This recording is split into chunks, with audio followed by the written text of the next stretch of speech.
Intel 10A, 1nm class, node to enter mass production in 2027.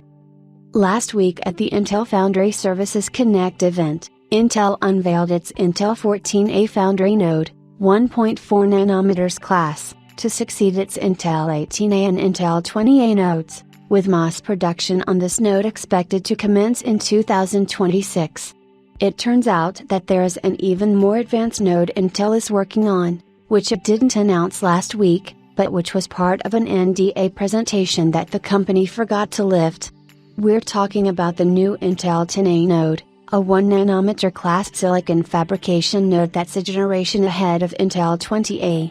The company says that it expects mass production on the node to begin toward the end of 2027. It is on the backs of these sub-2nm class nodes, and the impending organizational changes that sees Intel Foundry Services become a more independent commercial entity, that Intel CEO Pat Gelsinger thinks that Intel will become the TSMC of the West.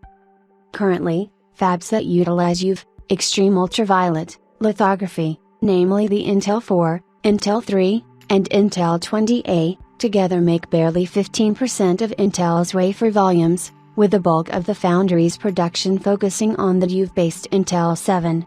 UV-based nodes are expected to linearly grow till 2025, but what's interesting is that Intel doesn't see the kind of multi-year stagnation on Intel 4 and Intel 3 that it's currently experiencing with Intel 7, with wafer volumes of Intel 20A and 18A expected to exceed those of the Intel 4 and Intel 3 within 2025.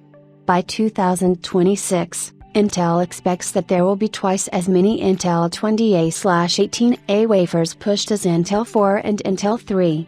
Although they use UV, Intel 4 and Intel 3 are Intel's final nodes to implement FinFET transistors, as the company transitions to nanosheets with Intel 20A, which are called ribbon FETs in Intel jargon. Intel did not get into the technology behind Intel 10A.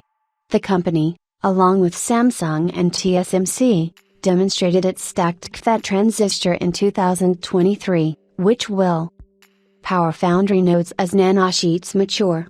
Intel in its presentation also talked about the next wave of factory automation implemented by IFS, which sees AI-driven cobots, collaborative robots, replace humans for more roles in the clean room.